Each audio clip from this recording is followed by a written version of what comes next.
Nerf Clan, it's Ronan. Welcome back to the channel. Well, the event is in full swing for the sort of clan challenge to get the 50 TP prototype tier 9 heavy collector tank.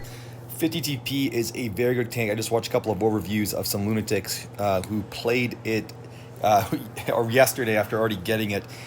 Getting the tank is not hard. I think it's a glitch. There are some folks who are thinking wargaming for being generous, and my experience is wargaming is never generous. So it is just a mistake more than likely, but it works. So really easy how to get it. You just got to beat clan missions, and really what you need to do is get brothers in arms. And you can read the description here. The one thing I will tell you is that you have some time to get it, but ultimately, as you can see in my garage thing here, I still need to earn 1,000 ingots, which are the things you need to get. You can get up to 700 of those by just doing the daily and weekly clan challenges there. You can see our clan is almost, Nerf's almost at the weekly challenge. You just need to win 7 of these to qualify for the week, and then you do your individual ones. You see I completed mine yesterday. So, but the much easier way to do all this is to actually get brothers in arms. Brothers in arms will give you 45 ingots. I played not a ton of games yesterday. I'm actually traveling for work, and getting a brothers in arms is not terribly difficult. There's a couple of tips and tricks that I just want to share that I think will help you be more successful with it. First of all, everybody's playing in tier 4 right now. I think Droodle's Poodle was in said he played 85 tier 4 battles yesterday. I actually played against Droodles with Linus and we beat him, which was great. So be very careful playing in tier 4. It's not going to be the easy traditional tier 4 that you're used to. Was in this battle here in Mines with my buddy here, One Killer, and didn't expect the brothers in arms here, just wanted a good game. Took out my favorite tank, the M60 these days. And a couple of things. So what do you need to get at brothers in arms? Okay, statistically speaking, it's actually very simple. You need to get 2 kills each, and you both must survive. You actually don't have to win the battle, I believe, although I don't know how you're going to get 2 kills each, survive and lose. That would be probably more supremacy related, because as you see, as usual, I have supremacy off. But nonetheless, key is 2 kills, no death. So that is the goal. And what I would say, first things first, you got to keep an eye on your teammates' kills. And it was easy in this game because we ended up having 6.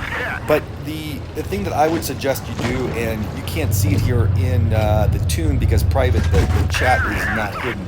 But when we get a kill, I am signaling to my teammate, hey, I got one. When I get my second kill, I signal I got my second one. That way, if it comes down to it, and like if you look at these two guys, One Killer, just a beautiful shot there on that E3, we have T-22 that's low health. We have a few other tanks that are low health. We can signal to each other and hopefully get the kills done. There is the FV4005. That's a tank it's like a bad snake. You just got to stomp on it kind of thing. You got to get that thing out. Terrible shot by me. But you can see we're working the mines map traditionally. You got 2 heavies flanking the side.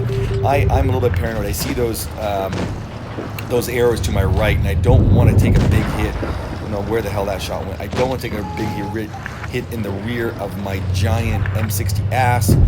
I've got a bit fortunate there with some nice heat on that T-22, and that T-57 there was protecting me, so I actually probably owed him a bit more. I didn't realize how good of a job he was doing there until I watched the replay.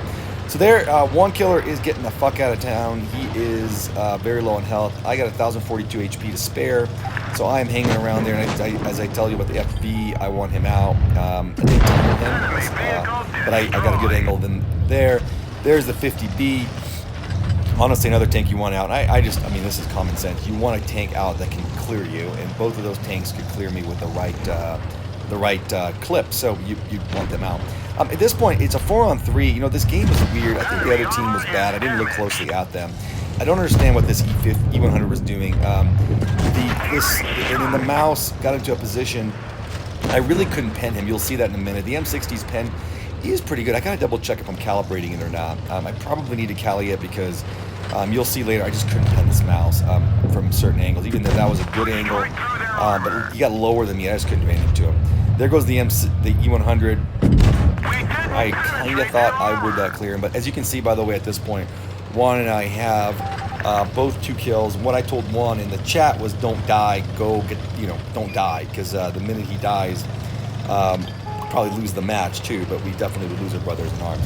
Both of these guys were looking at me. One, as you can see in the mini map, was actually was actually getting into a position where he could farm these guys. And at this point, we were trying to win. Obviously, we weren't going to just lose this and run out in 3 minutes. I knew that they would push me. They knew where I was. I also had 1,000 damage, so I could take, or HP, I could take a couple of shots. Juan did a great job. He's going over there to Farmer's Island, as I like to call it, or Lech likes to call it, and get side shots on these guys, which with the Vickers is great. You can keep him spotted. He's not going to get spotted if he gets far enough away. Got a lucky shot there into the E100, and he, for some reason, just didn't rush me. I'm not quite sure. I got 293, so I think he shot, must have shot high explosive at me. Now, I thought I could clear this mouse really easily. I did get a nice side shot there. But, man, you can just, that's the problem with when you're facing a mouse and an E100. You're still going to get some unlucky shots here. And I thought this would be fairly simple, a fairly simple win. I got the heat loaded up. I also thought Juan would easily clear these guys. The E100 is trying to side scrape there, which is, I get the move. It really isn't going to do much. So I just shot him in the cheek. And then the mouse should have been an easy clear. I think this is a little embarrassing at the finish here. I don't understand where that went. I think they hit the tracks. I don't know. I wasn't concerned. We were both alive here, and I didn't want to die. And so I was just taking snapshots. And I really thought Juan would clear him by now, but Juan did not have the angle. And look at this. I could not get a fucking shot. I guess if I waited, I shot his turret. Would have gotten. I think my teammates at this point were losing all faith that we were idiots. But hey, listen, fuck you, guy. Juan kills him. We both got 3 kills. I did 4,500 damage, bounced 1,000. It looks like. Juan did 3,169 damage. Also 3 kills. He got 1157 base. I got a 1439 base. Fucking MC1. Jesus, that's a little high ace bar. But overall, I hope that gives you an idea of how to get this thing won. And by the way, speaking of things, if you have not taken out the IS-7, oh my god, the thing is broke. I'll do a video soon about it. Thanks for watching. Sub to the channel.